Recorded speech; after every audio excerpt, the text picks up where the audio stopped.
The day of my baby sister's 1-month celebration, my father took her out, and on the road, a car plowed into them. My mother, the woman worth hundreds of millions, pulled every doctor away to save her first love instead, all because he said the smell of blood made him want to be sick. That night, my father and my month-old sister were left to die where they lay, and I was framed and thrown out of the house. In the 20 years that followed, I lived on the charity of my father's oldest friend and a drive that left no room for keeping myself alive until I became Mr. Swanson, the man at the head of a $10 billion empire. It was the company's annual conversion review, and my assistant slid 5 files across the desk. He tapped the boy on the first page, full of praise. Mr. Swanson, this one's named Abner Sullivan. His numbers are excellent. Every supervisor scored him near perfect. I opened Abner Sullivan's profile, and my eyes stopped on the line listing family members.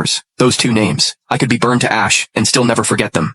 A long time passed before I had the assistant bring all 5 interns in. The full-time contracts went out, one by one. When I reached the last person, I lifted my head, met those eyes already certain of victory, and calmly pushed the termination letter across the table. Abner Sullivan, you didn't pass. The air in the conference room seemed to freeze on the spot. The other 4 interns stood frozen with their contracts in hand, glancing instinctively at Abner. The assistant froze too. He stood at my side, eyes signaling at me, anxious. Mr. Swanson. I acted as if I hadn't seen it, my gaze level on the boy in front of me. He looked so much like his father. The same good looks, the same cleverness, the same bone-deep sense of superiority. Of everyone in that room, Abner alone wasn't rattled. He only blinked, a flicker of surprise, and then was calm again. Unhurried, he opened the folder he'd brought and spread its contents flat on the table. Mr. Swanson, I've interned at your company for 3 months. I handled 4 projects, 2 of them on my own. Client renewal rate, 100%. His tone was even, neither groveling nor brash. Every point in order. 2 straight quarters of top marks on the reviews. My numbers are the highest of any intern in my cohort. He finished, paused, then raised his eyes to me.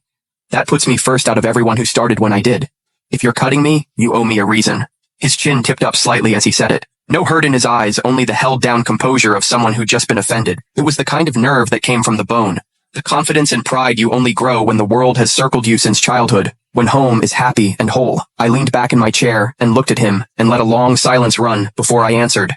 There's no reason. Abner's face stiffened. This is my company. I want to let you go. It's that simple. A crack finally showed in his expression. His color shifted, but he recovered fast and gave a cold little laugh. Mr. Swanson, this is workplace bullying. He shut the folder, his voice dropping cold. If word of this got out, it might do some damage to your company's reputation. I smiled. I'm not bullying you. I held his eyes, not a trace of expression on my face.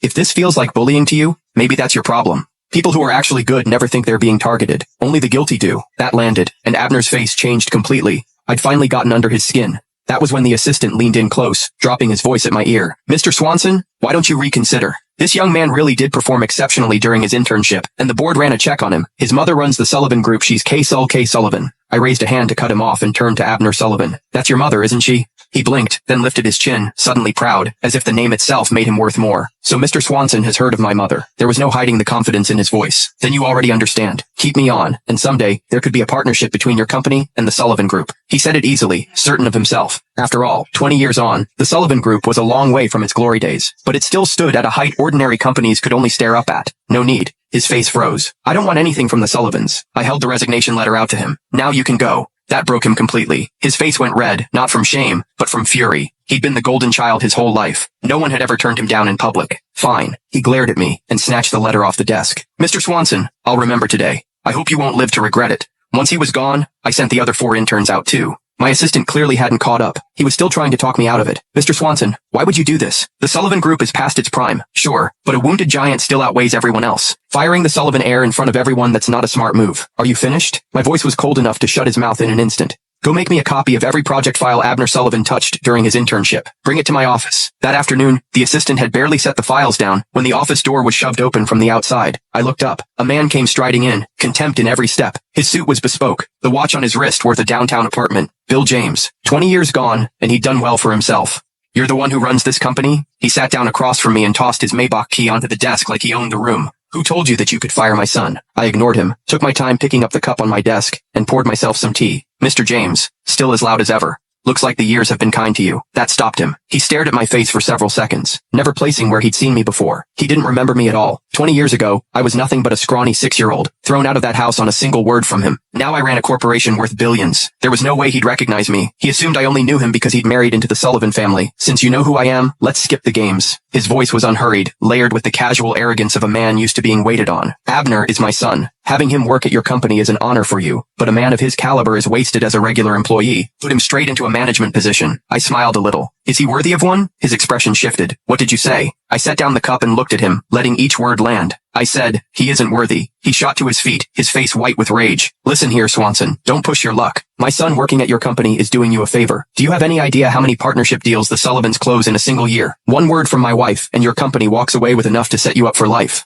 I watched the ugly performance of it, and I couldn't help wondering, when he'd threatened my father into stepping aside all those years ago, had he worn this same face? Sorry, a partnership with the Sullivans is beneath me. I pressed the intercom on my desk. Send up 2 security guards. They were up fast, and they hauled Bill James back. His eyes went wide. A man of his standing, and someone had actually dared to lay hands on him. Then the office door slammed open again. A tall, lean girl came charging in, early 20s, head to toe in some streetwear label. She jabbed a finger at my face and started in. Who the hell do you think you are? Putting your hands on my father? Keep it up, and I'll have my mother shut this dump of a company down by tomorrow. I looked at the brash young face, and at the brow and eyes that traced the exact line of Bill James's, and another image cut across my vision. That rainy night 20 years ago, when I lost 2 people I loved at once. The father who doted on me, and my baby sister, only a month old. If she'd lived, she'd be about this age now. This is your daughter? There was a tremor in my voice I couldn't quite keep down. Of course. Yvette Sullivan, my daughter with K. I stared at the 2 of them. Then I smiled. Good. I stood and looked at Yvette.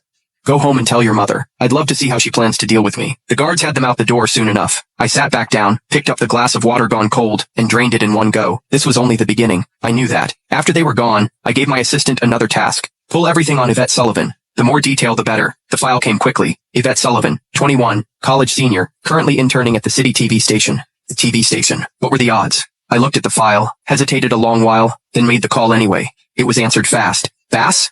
Why are you calling this late? I thought you said you were swamped today. Charlotte Joyce's voice, and I went quiet for a few seconds. She's my girlfriend, and the star producer at the city TV station. I didn't want to pull her into any of this, but this was the one thing only she could help me with. Do you have an intern over there named Yvette Sullivan? She answered right away. Yeah. Word is, she's the Sullivan Group heiress. How do you know her? I wavered, then finally said it. I don't want to see her. Can you let her go? There was a beat of silence on her end. She knows me. She knows I'm not the kind of man who makes a fuss over nothing. Bass. What happened? Nothing. I didn't want her anywhere near my past, so I kept my voice low. I just don't like that Sullivan family. She didn't push. She just gave a quick, clean answer. Okay, I'll handle it. I let out a breath. Something in my chest eased, and I was grateful for her. I'll come by the station tonight and pick you up. After work, I drove to the city TV station, and I'd barely stepped out of the car when I saw Yvette. 2 security guards holding her back, still spitting curses. On what grounds are you firing me? Because I cursed a few people out on the clock? Let me tell you, my mother is Kay Sullivan. You cross me, you cross the entire Sullivan Group. A man stood beside her, trying to reason with her, helplessness all over his face. Ms. Sullivan, please calm down. You struck a colleague first. We're only following procedure. I am the procedure. I'm telling you, if that little bitch isn't fired today, and on her knees apologizing to me, this isn't over. That was when Charlotte came out of the building. She spotted me at once and walked straight over, slipping her arm through mine. Wait long? No, just got here. I smiled at her, and Yvette caught the whole thing. The sight of how easy we were together told her everything she needed to know. You. It really was you behind all this, Swanson. Getting my brother fired wasn't enough, so you sent someone after me too. She tore loose from the guards and came at me with her hand raised. Charlotte's expression hardened. She stepped in front of me and called the guards over. Get her out of here. The 2 of them grabbed Yvette and hauled her off. Swanson, you think you can come after the Sullivan family? My mother will never let this go. Just you wait. Yvette's screaming faded into the distance. Charlotte turned to me, worried. Kay Sullivan's been one of the most respected names in this city for years. What actually happened, that you'd do something like this? I shook my head.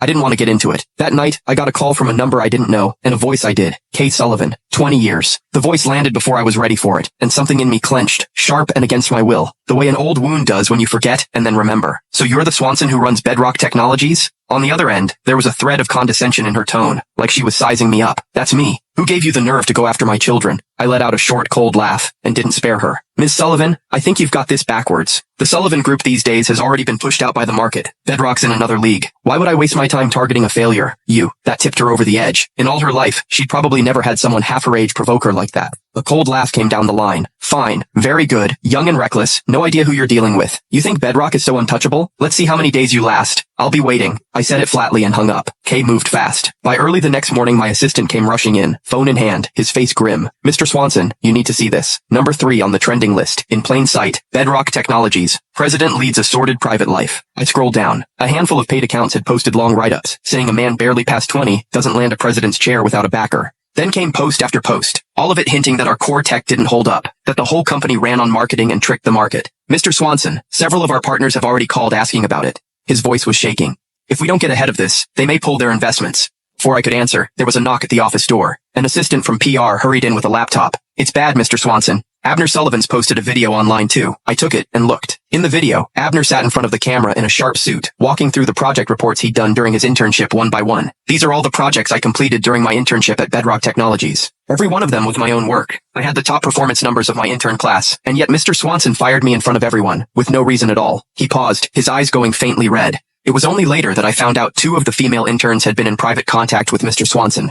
I don't want to assume the worst, but the facts speak for themselves. The video ended with a side-by-side comparison of Abner and one of those interns. The caption read, "Where did I fall short?" My assistant slammed his hand on the desk. "This is garbage." That intern handled back office work. She didn't have a single project metric to her name. The head of PR stood there wringing his hands. "Mr. Swanson, public opinion has turned completely against us. They're all calling it workplace bullying. Maybe you should put out a statement to clear things up." I nodded. A statement is definitely in order, but what I put out wasn't a clarification. I filed suit against Abner Sullivan for defamation and damage to the company's reputation. The move set the Sullivans off all over again. It didn't take long. Kay Sullivan contacted the TV station and arranged a fully live televised confrontation, then asked whether I had the nerve to show up. I was about to agree when Charlotte hurried over and stopped me. "Bass, don't go." Kay's pulled in a whole crowd of media. She's bought off the host and every guest on the panel. They've even scripted the whole thing. The second you walk in, the hit pieces will be everywhere. I listened to all of it in silence, then asked her one thing.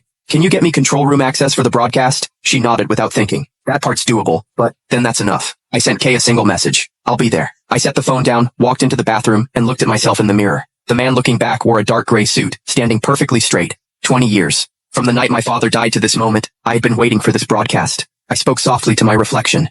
"Dad, I finally made it here."